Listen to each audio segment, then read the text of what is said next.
નમસ્કાર મિત્રો, આજે આપણે જૈન ધર્મ વિશે વાત કરવાની છે. તો જૈન ધર્મ શું છે તેના વિશે આપણે આજે ચર્ચા કરીશું. તો જૈન ધર્મ છે એ શ્રમણ પરંપરાની એક શાખા છે, રાઈટ. અને જૈન એ કયા શબ્દ ઉપરથી આવ્યો છે? તો જૈન શબ્દ એ જીન શબ્દ ઉપરથી આવ્યો છે, જેનો અર્થ થાય છે કે ઇન્દ્રિયો ઉપર વિજય પ્રાપ્ત કરનાર. જે વ્યક્તિએ તમામ ઇન્દ્રિયો ઉપર જે એના સેન્સીસ હોય છે તેના ઉપર વિજય પ્રાપ્ત કર્યો હોય છે તેને જીન શબ્દથી ઓળખવામાં આવે છે. એટલે જીન શબ્દ ઉપરથી જૈન શબ્દ આવ્યો છે, જેનો અર્થ થાય છે કે વિજેતા અથવા ઇન્દ્રિયો ઉપર વિજય પ્રાપ્ત કરનાર. ત્યારબાદ આપણે જૈન ધર્મમાં તીર્થકર તરીકે પણ ઓળખતા હોઈએ છીએ. તો તીર્થકરનો અર્થ થાય, તીર્થ એટલે પવિત્ર અને કર એટલે કે કરનાર. તો તીર્થકરનો અર્થ થશે પવિત્ર કરનાર. તમામ ક્ષત્રિય જે 24 તીર્થકરો હતા જૈન ધર્મના, એ તમામ ક્ષત્રિય કુળના હતા. અને જૈન શબ્દ એ મહાવીર જૈન દ્વારા આપવામાં આવ્યો છે. એના પહેલાં જે શબ્દ વપરાતો એનું નામ હતું નિગ્રંથિ. એના પહેલાં જે શબ્દ વપરાતો એનું નામ હતું નિગ્રંથિ. અને નિગ્રંથિનો અર્થ શું થશે? તો કે બંધન રહિત, બંધન વિનાનું.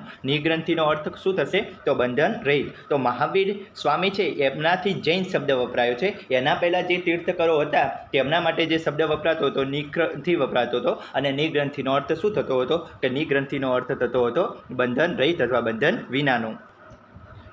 હવે આપણે જૈન ધર્મના જે પ્રથમ તીર્થકર છે એટલે કે ઋષભદેવ, જેમને આદિનાથ તરીકે અથવા કેસરિયાનાથ તરીકે પણ ઓળખવામાં આવે છે, તેમના વિશે આપણે માહિતી પ્રાપ્ત કરીશું. તો જૈન ધર્મના સંસ્થાપક તરીકે ઓળખવામાં આવે છે. તેમનો જન્મ ક્યાં થયો હતો? તો અયોધ્યા ખાતે થયો હતો. તેમના પિતાનું નામ નભી હતું, જે કૌશલના રાજા હતા. તેમના માતાનું નામ મરુદેવી હતું. તેમનું પ્રતીક શું છે? તો તેમનું પ્રતીક વૃષભ છે. અહીંયા આપણે જોઈ શકીએ છીએ આ જે વૃષભ છે તે તેમનું પ્રતીક છે. તો જે ઋષભદેવ હતા એમનું પ્રતીક શું હતું? વૃષભ હતું. સૌપ્રથમ તેમનો ઉલ્લેખ ક્યાં જોવા મળે છે? તો કે ઋગ્વેદમાં જોવા મળે છે. અને વિષ્ણુ પુરાણ અને ભાગવત પુરાણમાં તેમણે નારાયણના અવતાર કીધા છે. આ જે ઋષભદેવ હતા એટલે કે આદિનાથ અથવા કેસરિયાનાથ, તેમને બે પુત્રો હતા. એક પુત્રનું નામ ભરત હતું અને બીજા પુત્રનું નામ હતું ગોમતેશ્વર બાહુબલી. એક પુત્રનું નામ ભરત હતું અને બીજા પુત્રનું નામ હતું ગોમતેશ્વર બાહુબલી હતું. શું હતું? તો કે ગોમતેશ્વર બાહુબલી. ત્યારબાદ આપણે જોઈએ એમના બે પુત્ર છે ભરત અને બાહુબલી, એટલે કે ગોમતેશ્વર બાહુબલી. ત્યારબાદ જે ઋષભદેવ છે તેનું નિર્વાણ સ્થાન ક્યાં છે? તો ઋષભદેવનું નિર્વાણ સ્થાન છે માઉન્ટ કૈલાસ, એટલે કે કૈલાસ પર્વત ઉપર તેઓ નિર્વાણ પામ્યા હતા. કઈ જગ્યાએ? કૈલાસ પર્વત ઉપર નિર્વાણ પામ્યા હતા, જે હિમાલયમાં છે. અને જે શાલિભદ્ર સૂરી છે એમના દ્વારા એક ભરતેશ્વર બાહુબલી રાસની રચના કરવામાં આવી છે. હવે આપણે આગળ જોવાનું છે 22મા નંબરના તીર્થકર. 22મા નંબરના તીર્થકર છે તેમનું નામ છે અરિષ્ટ નેમિ અથવા નેમિનાથ. તેમનું નામ છે અરિષ્ટ નેમિ અથવા નેમિનાથ, એ તેમનું નામ છે, રાઈટ. અરિષ્ટ નેમિ અથવા નેમિનાથ તેમનું નામ છે. અને તેમના વિશે વાત કરીએ તો તે શ્રી કૃષ્ણ હોય છે, ભગવાન શ્રી કૃષ્ણના પિતરાઈ ભાઈ હતા. ભગવાન શ્રી કૃષ્ણના પિતરાઈ ભાઈ હતા. અને તેનો ઉલ્લેખ ક્યાં જોવા મળે છે? તો ઉત્તરાધ્યાન સૂત્ર આ ગ્રંથ છે તેના અનુસાર જે નેમિનાથ હોય છે તે શ્રી કૃષ્ણના પિતરાઈ ભાઈ હોય છે. ત્યારબાદ વાત કરીએ કે તેમનું નિર્વાણ સ્થાન ક્યાં છે? તેમનું નિર્વાણ સ્થાન તો જે ગિરનાર પર્વત છે, ગિરનાર હિલ્સ નિયર તો જુનાગઢ, ગુજરાત. તો જે ગિરનાર પર્વત છે આ નિર્વાણ ત્યાં થયું હતું, ગિરનાર પર્વત ઉપર. ત્યારબાદ તેમના અહીંયા આપણે જોઈ શકીએ છીએ કે આ છે નેમિનાથનો વરઘોડો. નેમિનાથનો વરઘોડો છે. તો કે જ્યારે નેમિનાથના લગ્ન રાજીમતી સાથે થવાના હોય છે, જે અગ્રસેનની પુત્રી હોય છે. નેમિનાથના લગ્ન રાજીમતી સાથે થવાના હોય છે, જે અગ્રસેનની પુત્રી હોય છે. પરંતુ અહીં જે ગાયો બાંધેલી હતી તેનો અવાજ સાંભળી અને તેઓનું ખૂબ જ દિલ દુખે છે અને તેમને સંસારનો ત્યાગ કરી અને જૈન ધર્મ અપનાવે છે, રાઈટ. તેઓ શું કરે છે? તો જૈન ધર્મ અપનાવે છે. ત્યારબાદ આપણે જોઈએ કે નેમિનાથ ચતુષ્પાદિકા છે તેની રચના વિનયચંદ્ર સૂરી કરી છે.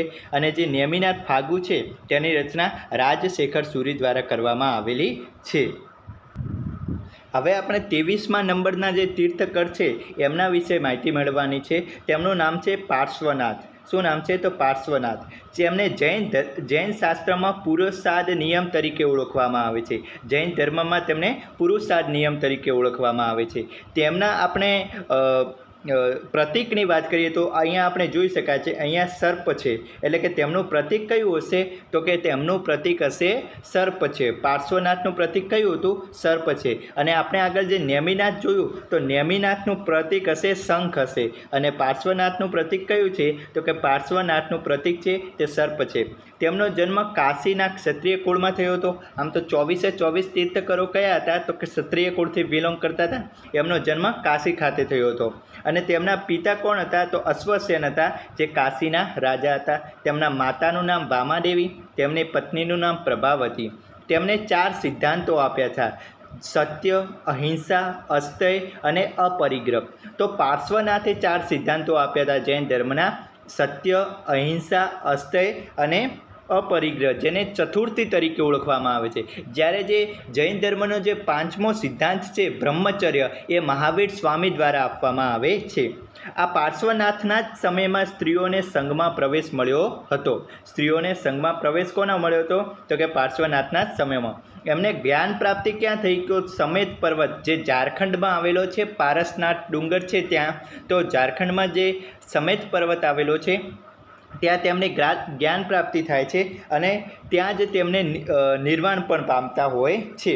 તેમણે 30 દિવસ સુધી ગૃહસ્થાશ્રમ કર્યો અને 84 દિવસની તપસ્યા કરી હતી. ત્યારબાદ તેમને જ્ઞાન પ્રાપ્તિ થઈ હતી. હવે આપણે 24મા તીર્થકર એટલે કે જે લાસ્ટ તીર્થકર છે તેમના વિશે માહિતી પ્રાપ્ત કરવાની છે. તેમનું નામ છે મહાવીર સ્વામી. મહાવીર સ્વામીનો જન્મ ઈસવીસન પૂર્વે 599માં વૈશાલીના કુંડ ગ્રામ ખાતે ચૈત્ર સુદ 13ના રોજ થયો હતો.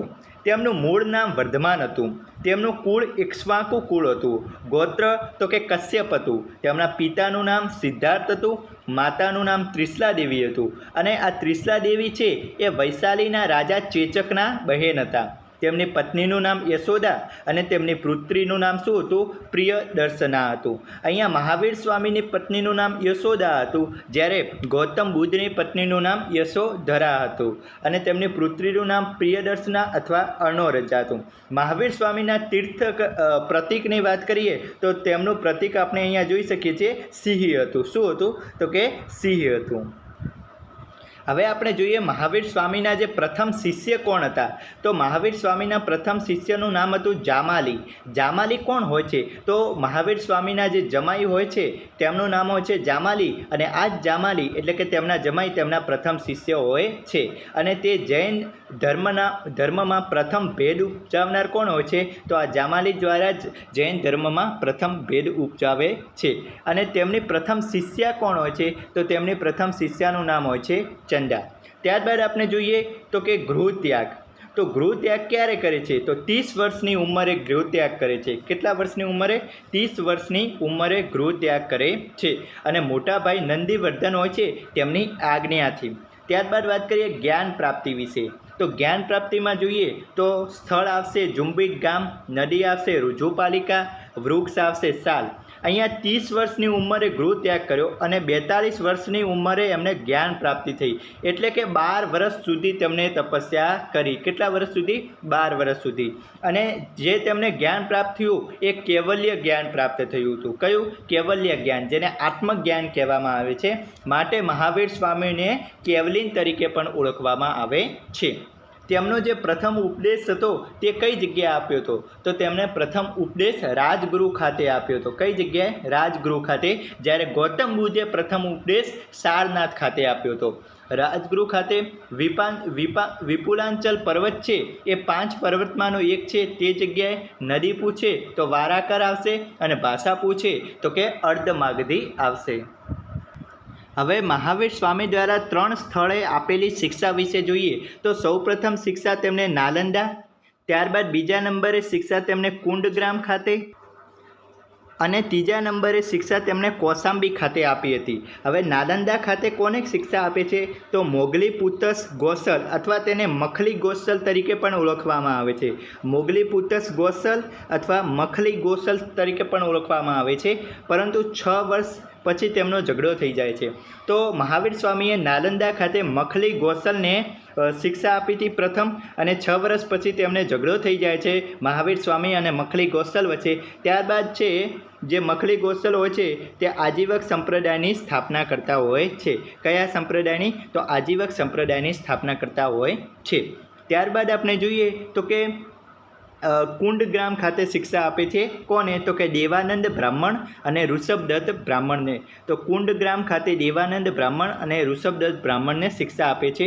ત્યારબાદ કૌશાંબી ખાતે રાજા સત્તાનિકતાના પુત્ર ઉદયનને શિક્ષા આપતા હોય છે. હવે આપણે જૈન ધર્મના 3 જે રત્નો હોય છે, ત્રિરત્ન જેને ઓળખવામાં આવે છે, તેના વિશે જોઈશું. તો તેમાં છે સમ્યક દર્શન, સમ્યક જ્ઞાન અને સમ્યક ચરિત્ર. સમ્યક દર્શનની વાત કરીએ તો સમ્યક દર્શન એટલે શું? તો કે મનુષ્યએ જૈનોના સિદ્ધાંતમાં વિશ્વાસ રાખવાનો, જે મોહ માયા છે, જે સંસારિક સુખ છે, તેનો ત્યાગ કરવાનો, જેને શું કહેવાય છે? સમ્યક દર્શન કહેવાય છે. ત્યારબાદ જોઈએ સમ્યક જ્ઞાન. સમ્યક જ્ઞાન એટલે કે ધર્મના સિદ્ધાંત પૂર્ણ સમજવું, જે ધર્મ છે એના સિદ્ધાંતોને પૂર્ણ રૂપે સમજવું, રાઈટ. અને જે સમ્યક ચરિત્ર છે, સમ્યક ચરિત્ર એટલે કે મનુષ્યને હાનિકારક હોય તેવા ચરિત્રથી દૂર રહેવું. હવે આપણે જોવાનું છે જૈન તીર્થધામ વિશે.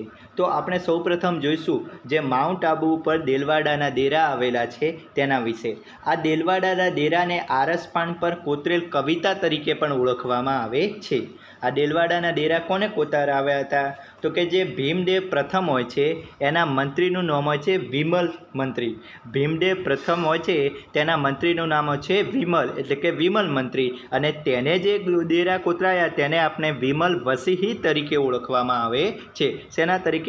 તો વિમલ વસીહી તરીકે ઓળખવામાં આવે છે. ત્યારબાદ છે ધોળકાના શાસક હોય છે તેના નામ હોય છે ધવલ, વીર ધવલ. ધોળકાના શાસક હોય છે તેનું નામ હોય છે વીર ધવલ. અને આ વીર ધવલના મંત્રી કોણ હોય છે? તો કે વસ્તુપાલ અને તેજપાલ. વસ્તુપાલ અને તેજપાલે જે દેલવાડાના ડેરા કોતરાયા એને કહેવાય છે લુણ વસીહી. તો આમ અહીંયા 2 દેલવાડાના ડેરા આવેલા છે, વિમલ વસીહી અને લુણ વસીહી. વિમલ વસીહી કોને? તો કે જે ભીમદેવ પ્રથમ હોય છે સોલંકી વંશમાં તેના મંત્રી હોય છે વિમલ દ્વારા વિમલ વસઈ. અને ધોળકાના શાસક હોય છે વીર ધવલ. વીર ધવલના મંત્રી હોય છે વસ્તુપાલ અને તેજપાલ. અને તેમને જે બનાવરાવ્યા દેલવાડાના ડેરા એને કહેવાય છે લુણ વસઈ. હવે આ વસ્તુપાલ હોય છે તેમની પત્નીનું નામ હોય છે લલિતા દેવી, અને જે તેજપાલ હોય છે તેમની પત્નીનું નામ હોય છે અનુપમા દેવી. અને આ તેજપાલ અને અનુપમા દેવીનો પુત્ર હોય છે લાવણ્યસિંહ, અને આ લાવણ્યસિંહના નામ ઉપરથી અહીં લુણવસી તરીકે ઓળખવામાં આવે છે. હવે આપણે જોવાનું છે ગોમતેશ્વર. ગોમતેશ્વર કઈ જગ્યા છે? તો કે શ્રવણબેલગોડા કર્ણાટક ખાતે છે. કઈ જગ્યાએ? શ્રવણબેલગોડા કર્ણાટક ખાતે છે. અહીંયા શું છે? તો કે જે ઋષભદેવ હોય છે તેમનો પુત્ર હોય છે ગોમતેશ્વર બાહુબલી.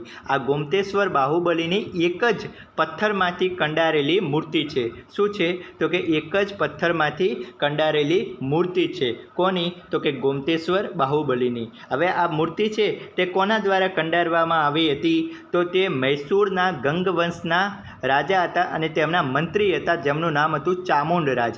તેમના દ્વારા આ મૂર્તિનું નિર્માણ કરવામાં આવ્યું હતું. એક જ પથ્થરમાંથી કંડારવામાં આવી છે. અને અહીં દર 12 વર્ષે મહાભિષેક પણ થાય છે.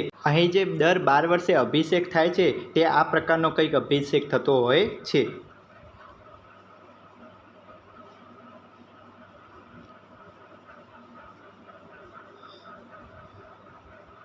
હવે આપણે મહુડી વિશે જોવાનું છે. મહુડી ક્યાં છે? તો કે ગાંધીનગર પાસે છે. અને અહીંયા ઘંટાકર્ણ મહાવીરનું મંદિર આપેલું છે. આ જે ઘંટાકર્ણ મહાવીરનું મંદિર છે, અને અહીંયા સુકડીના પ્રસાદ માટે આ જગ્યા ફેમસ છે. ત્યારબાદ આપણે પાલિતાણા જે ભાવનગર ખાતે છે ત્યાં જોવાનું છે. તો અહીં શેત્રુંજય પર્વત ઉપર આ જૈન દેરાસરો આવેલા છે. આ શેત્રુંજય પર્વતને કુંદરીક ગિરી પણ કહેવામાં આવે છે. અહીંયા 863 જેટલા મંદિરો આવેલા છે. એટલા બધા મંદિરો છે તેથી એને જૈનોનું કાશી તરીકે પણ ઓળખવામાં આવે છે. હવે એટલા બધા તો મંદિર છે જ, પરંતુ અહીં જે મુખ્ય મંદિર કહી શકાય, મુખ્ય તીર્થધામ કોનું છે? તો જે મુખ્ય તીર્થધામ છે એ આદિનાથનું છે. આદિનાથ એટલે કે જે પ્રથમ તીર્થકર હતા ઋષભદેવ, તેમનું મુખ્ય તીર્થધામ કઈ જગ્યાએ છે? તો તેમનું મુખ્ય તીર્થધામ છે પાલીતાણા ભાવનગર ખાતે. ત્યારબાદ આપણે મહેસાણા જિલ્લામાં આવેલ જે તારંગા પર્વત છે તે ઉત્તર ગુજરાતનો સૌથી ઊંચો પર્વત છે, તેના વિશે જોવાનું છે. તો ઉત્તર ગુજરાતનો સૌથી ઊંચો પર્વત તારંગા પર્વત છે. અહીં એક જ શિલામાંથી બનાવેલ અજીતનાથની પ્રતિમા છે. અજીતનાથનું પ્રતીક શું હતું? તો કે હાથી હતું. અહીંયા આપણે જોઈ શકીએ છીએ અજીતનાથનું પ્રતીક. આ છે તારંગા તીર્થ, અજીતનાથ ભગવાન. તો તારંગા પર્વત ઉપર કયા તીર્થકરનું દેરાસર છે? તો તે દેરાસર આવશે અજીતનાથનું. ત્યારબાદ આપણે શંખેશ્વર પાટણ ખાતે જોવાનું છે. તો શંખેશ્વર પાટણ ખાતે પાર્શ્વનાથ ભગવાનનું છે. કોનું છે? પાર્શ્વનાથ ભગવાનનું છે. તો તે પાલીતાણા બાદ બીજું મહત્ત્વનું સ્થાન ધરાવે છે. ત્યારબાદ ભોયાણી જે મહેસાણા જિલ્લામાં આવેલું છે તે જગ્યાએ મલ્લીનાથ ભગવાનનું છે. કોનું? મલ્લીનાથ ભગવાનનું. જે મલ્લીનાથ ભગવાન છે તેમને એ 19મા તીર્થકર હોય છે અને તેમને એકમાત્ર મહિલા તીર્થકર તરીકે પણ ઓળખવામાં આવે છે. કયા? મહિલા તીર્થકર તરીકે. અને તેમનું જે પ્રતીક હોય છે તે કળશ હોય છે. કચ્છમાં 5 જૈન તીર્થકર આવેલા છે, જેમાં સુથરી, તેરા, નલિયા, કોઠારા અને જખો છે. કયા કયા? સુથરી, તેરા, નલિયા, કોઠારા અને જખો. આને એવી રીતે યાદ રાખવાનું કે એક જખો હોય છે, એ જખો નામનો વ્યક્તિ હોય છે, એ શું કરે છે? એક સુથરી નામની છોકરી હોય છે, તેના નલિયા અને કોઠાર લઈને જતો રહે છે. એટલે આપણે સુથરીને કહેવાનું કે સુથરી, તેરા એટલે કે તારા, નળિયા અને કોઠારા જખો લઈને જતો રહ્યો. સુથરી, તેરા એટલે કે તારા, નળિયા અને કોઠારા જખો લઈને જતો રહ્યો. એટલે કે સુથરી, તેરા, નલિયા, કોઠારા અને જખો. ત્યારબાદ પાંસર ગાંધીનગર છે, ત્યાં 15મા તીર્થકર છે જે ધર્મનાથ છે. તેમનું દેરાસર છે અને આ ધર્મનાથનું પ્રતીક શું છે? તો કે વ્રજ છે. શું છે? વ્રજ છે. ત્યારબાદ કુંભારિયાના ડેરા જે અંબાજી ખાતે આવેલા છે, અંબાજીની નજીક, તો તે વિમલ મંત્રી દ્વારા સોલંકી કાળમાં બનાવ્યા હતા. અને ત્યારબાદ શાંતિનાથનું કઈ જગ્યાએ છે? શાંતિનાથનું મંદિર તો કે અમદાવાદમાં હાજા પટેલની પોળમાં છે. અમદાવાદ ખાતે હાજા પટેલની પોળમાં. ત્યારબાદ આપણે હઠીસીના ટેમ્પલ એટલે કે હઠીસીના જે જૈન ડેરા છે તેના વિશે જોઈએ. તો કે દિલ્હી દરવાજા પાસે અમદાવાદ ખાતે આવેલા છે. આ બંધાવનાર કોણ હતું? તો હરકુંવર શેઠાણી હતા. કોણ હતા?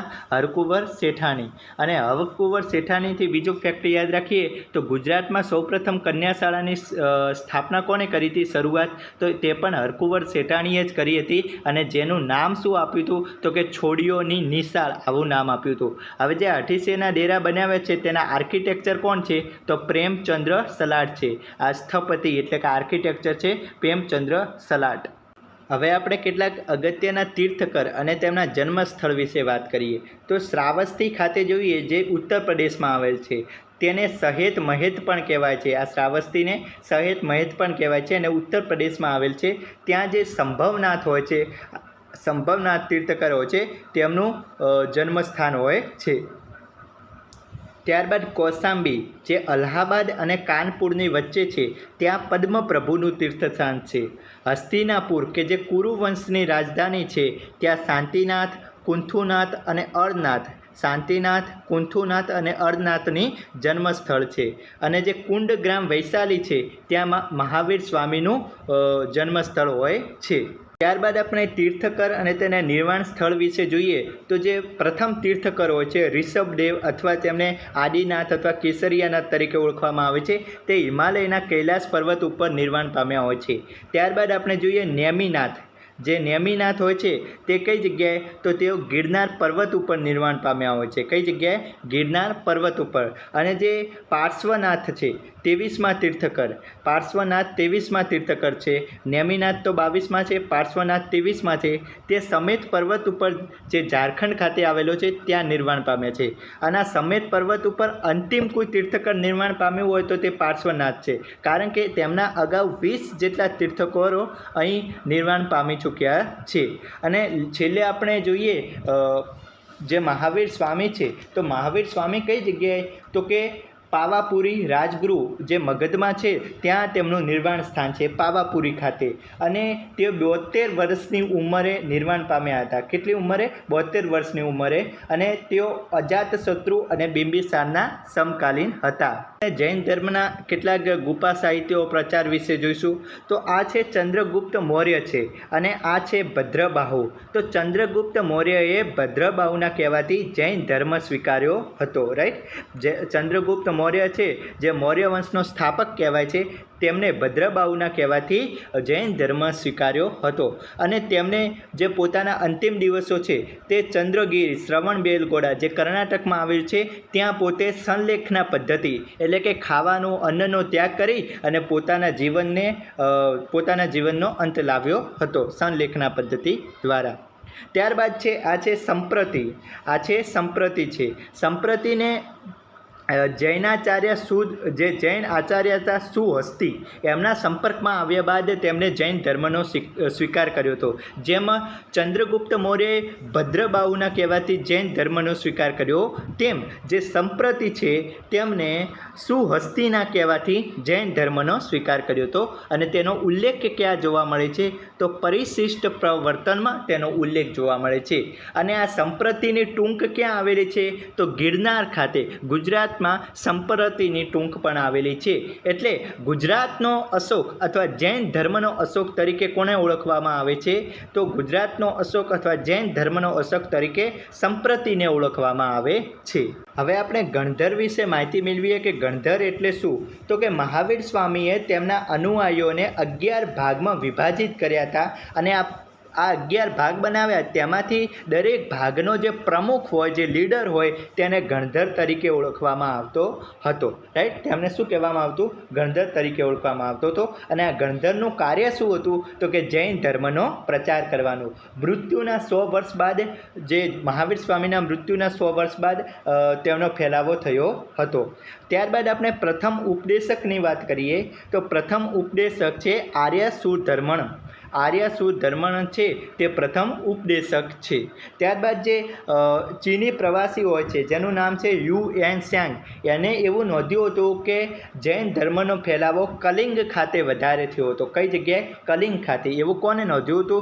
જે ચીની પ્રવાસી છે, સૌથી વધારે પ્રસર્યો હતો જૈન ધર્મ કલિંગ ખાતે, એવું નોંધનાર કોણ હતો? તો આ ચીની પ્રવાસી યુએન ત્સાંગ હતો, જેનું બુકનું નામ હતું સિયુકી. ત્યારબાદ છે જૈન ધર્મનું મુખ્ય કેન્દ્ર કયું હતું? તો મથુરા હતું. તો કે કુષાણ વંશના સમયમાં જૈન ધર્મનું મુખ્ય કેન્દ્ર કયું બન્યું હતું?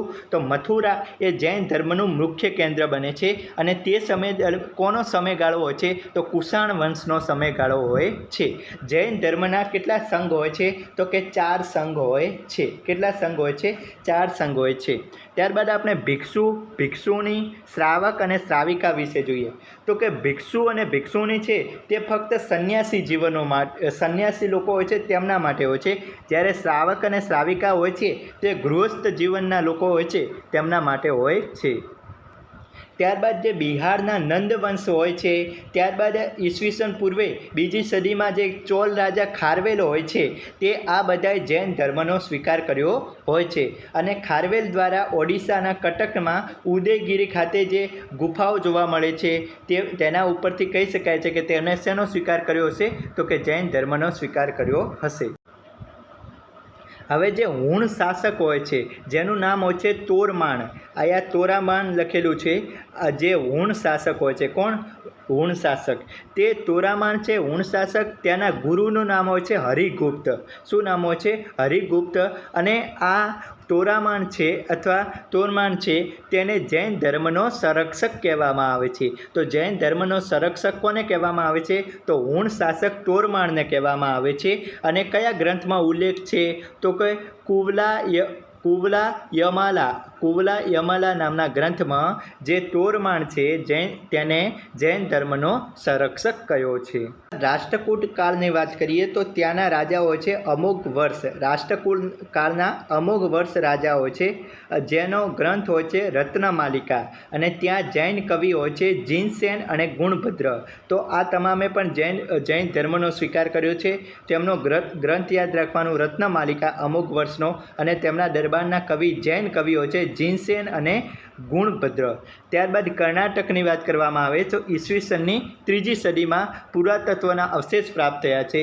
જૈન મઠની સ્થાપના થવા લાગી હતી અને આ જૈન મઠને શું કહેવામાં આવતું હતું? બસાદી કહેવામાં આવતું. તો બસાદી શું છે? આવો પ્રશ્ન પૂછાય કે બસાદી શું છે? તો બસાદી એ કે જૈન મઠની સ્થાપના થવા લાગી હતી. આ જૈન મઠને બસાદી કહેવામાં આવતું હતું. શું કહેવામાં આવતું હતું? બસાદી. ત્યારબાદ આપણે જોઈએ કે ઈસવીસનની 1મ સદીમાં કલિંગના રાજા ખારવેલે જૈન ધર્મનું સંરક્ષણ કર્યું હતું. તો ઈસવીસનની 1મ સદીમાં જે કલિંગના રાજાઓ હતા ખારવેલ, આ ખારવેલ કયા વંશનો હતો? તો કે ચોલ વંશનો હતો. કયા વંશનો હતો? તો કે ચોલ વંશનો હતો. અને તેને જૈન ધર્મનું સંરક્ષણ કર્યું હતું. અને બીજી જૈન મહાસભાનું આયોજન કર્યું હતું. આ બીજી જૈન મહાસભા છે. આ જૈન સંગતિ નથી, પરંતુ બીજી જૈન મહાસભાનું આયોજન કર્યું હતું. અને જે ખંડગીરીની ગુફા છે તેનું નિર્માણ કર્યું છે.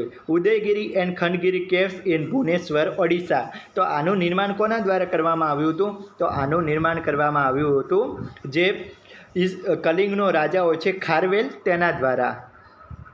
અહીં ઉદયગીરી અને ખંડગીરીમાં કુલ 35 ગુફાઓ આવેલી છે અને સૌથી આકર્ષક ગુફા એ 35મા નંબરની ગુફા છે.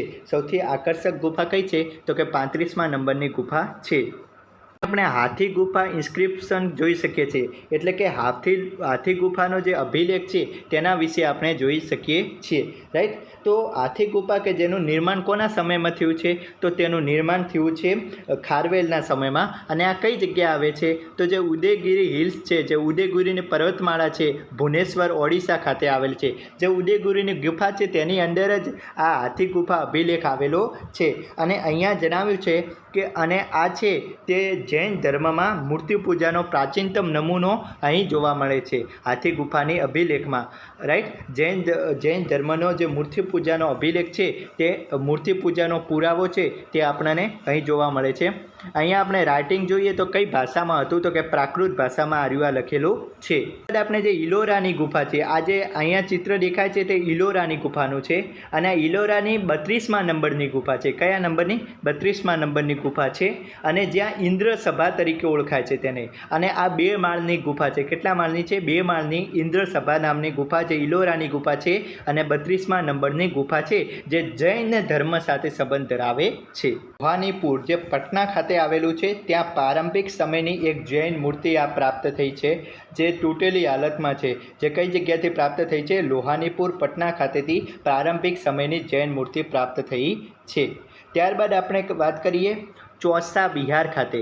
ચોસા બિહાર ખાતેથી આપણને ઋષભદેવની કાંસાની પ્રતિમા પ્રાપ્ત થઈ છે. શેની? કાંસાની પ્રતિમા. તો અહીંયા લખેલું છે ઋષભદેવ બ્રોન્ઝ ફ્રોમ ચોસા બિહાર.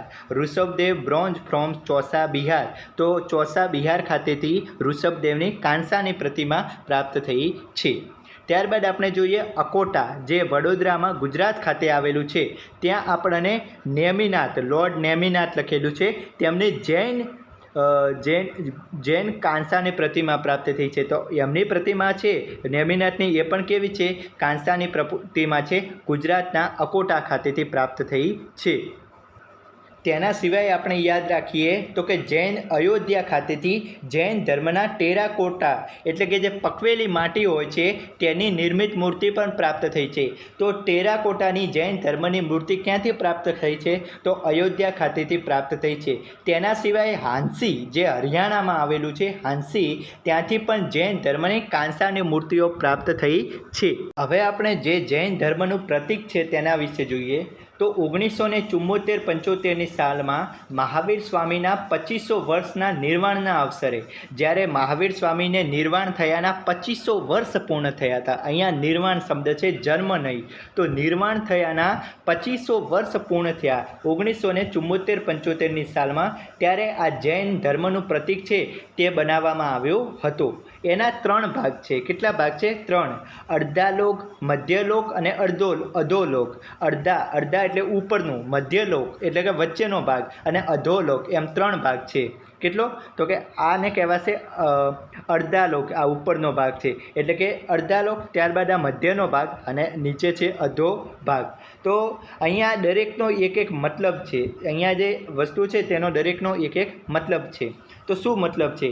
તો અહીંયા જે 3 બિંદુઓ આપેલા છે આ જૈન ધર્મના ત્રિરત્ન સૂચવે છે. અહીંયા જે 3 બિંદુઓ આપેલા છે તે શું સૂચવે છે? તો જૈન ધર્મના 3 રત્નો સૂચવે છે, જેમાં એક છે સમ્યક દર્શન, બીજું છે સમ્યક જ્ઞાન અને ત્રીજું છે સમ્યક ચરિત્ર. સમ્યક દર્શન, સમ્યક જ્ઞાન અને સમ્યક ચરિત્ર. ત્યારબાદ આ સ્વસ્તિકનું નિશાન છે. તો આ સ્વસ્તિકને આપણે જોઈ શકીએ 1, 2, 3 અને 4 એમ 4 બાજુઓ છે. તો સ્વસ્તિકની 4 બાજુઓ શું સૂચવે છે? તો સ્વસ્તિકની 4 બાજુ નરક, ત્રિયંચ, મનુષ્ય અને દેવતા. આમ 4 બાજુ શું સૂચવે છે? નરક, ત્રિયંચ, મનુષ્ય અને દેવતા. આ સ્વસ્તિકની 4 બાજુઓ સૂચવે છે. ત્યારબાદ અહીં આપણે વાત કરીએ તો અહીંયા હાથનું પ્રતીક આવેલું છે. તો આ હાથ શું સૂચવે છે? તો હાથ સૂચવે છે અભયનું પ્રતીક, એટલે કે નિડરતા, ભય વિનાનું અભયનું પ્રતીક સૂચવે છે. અને સૃષ્ટિના જીવો માટે અહિંસાનું સૂચન કરે છે કે આ હાથ છે તેનો હંમેશા ઉપયોગ અહિંસા માટે કરવો, ક્યારેય હિંસા માટે કરવો નહીં. ત્યારબાદ અહીંયા વચ્ચે આપણે એક ચક્ર જોઈએ છે. આ ચક્રમાં 24 આરા આવેલા છે. કેટલા? 24 આરા આવેલા છે. આ 24 આરા શેનું સૂચન કરે છે? તો જે જૈન ધર્મના 24 તીર્થકર છે તેનું સૂચન કરે છે. આ 24 આરા શેનું સૂચન કરે છે? જૈન ધર્મના 24 તીર્થકર છે તેનું સૂચન કરે છે. અને અહીંયા નીચે લખેલું છે પરોસ્પરો ગ્રહો જીવનામ. પરોસ્પરો ગ્રહો જીવનામ તે અહીંયા નીચે લખેલું છે. તેમાં આ શું છે? તો કે જૈન ધર્મનું પ્રતીક છે અને તેના વિશે આપણે માહિતી પ્રાપ્ત કરી.